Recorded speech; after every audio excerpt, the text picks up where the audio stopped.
Hello, everyone, and welcome back to our series, Learning Buddhism, Understanding Correctly, Practicing Correctly, based on the teachings of Gautama Buddha.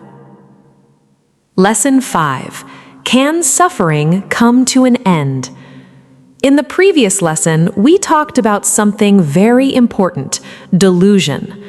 Delusion doesn't simply mean being uneducated or lacking information. In Buddhism, delusion means not seeing things as they really are. When we don't see clearly, we misunderstand situations, and from those misunderstandings come craving, resistance, frustration, anger, and eventually suffering. At the end of the last lesson, I invited you to try a simple practice. Whenever an unpleasant emotion appeared, ask yourself, could I be misunderstanding something?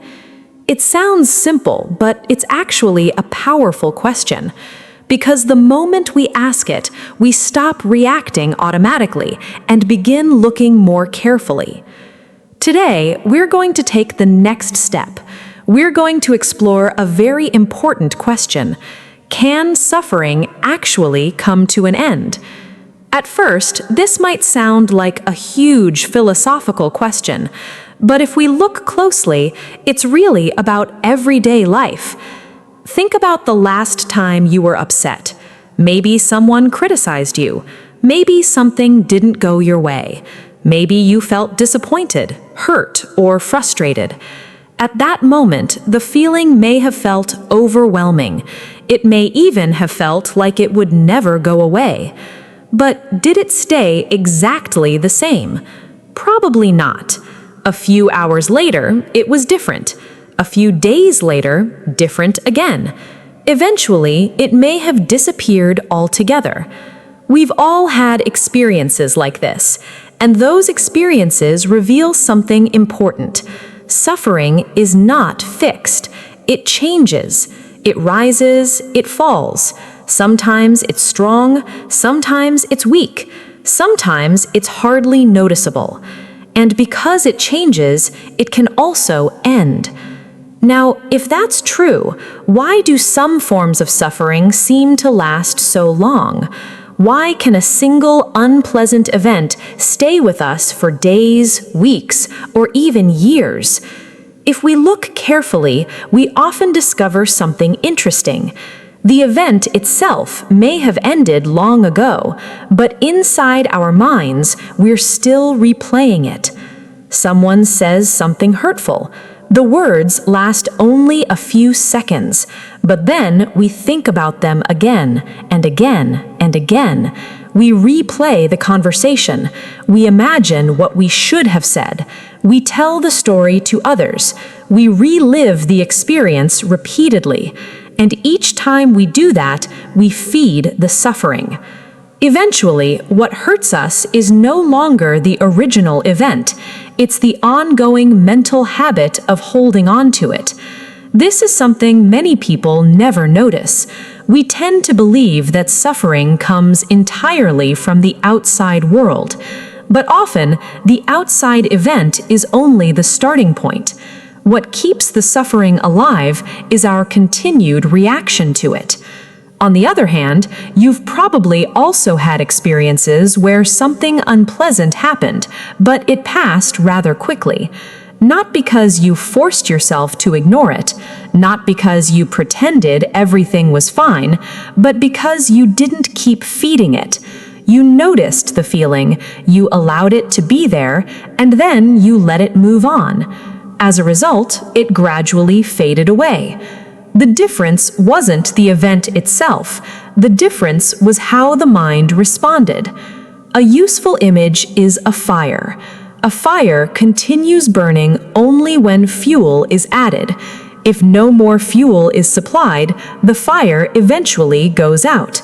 Suffering works very similarly. Our repeated thoughts, our attachments, our resentments, our endless mental stories, these are the fuel. The more fuel we add, the longer suffering lasts. The less fuel we add, the more suffering weakens.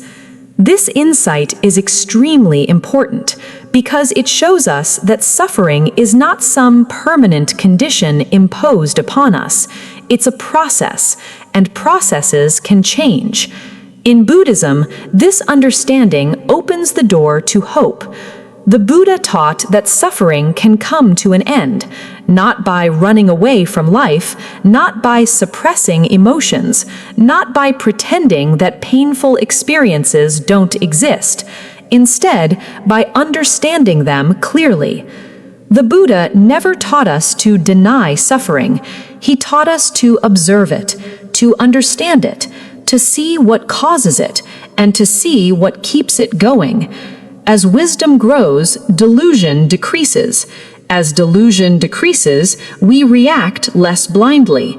As blind reactions become weaker, craving and aversion become weaker too. And as craving and aversion weaken, suffering naturally becomes lighter. This isn't something we have to believe on faith. It's something we can observe directly.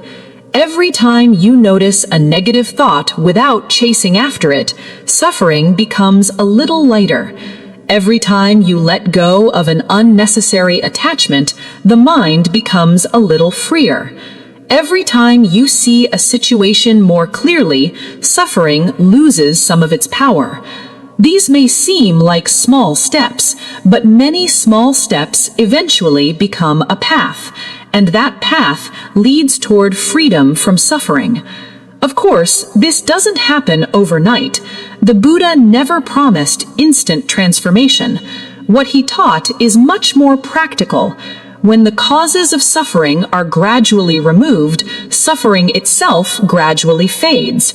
It's a natural process, a realistic process, a process that anyone can begin. So today, I'd like to leave you with a simple exercise. The next time an unpleasant feeling arises, don't rush to get rid of it. Instead, watch it carefully. Notice how it changes.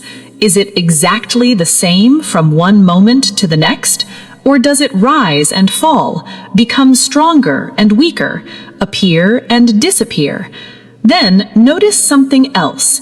When you stop feeding the feeling with extra thoughts, when you stop replaying the story, when you stop adding new reactions, does the feeling begin to soften on its own? Try observing this a few times. You may discover something very important. Suffering is not something we are forced to carry forever. We can learn to understand it. We can learn not to feed it. And little by little, we can move toward its end. That's all for Lesson 5. Thank you for listening, and I'll see you again in Lesson 6.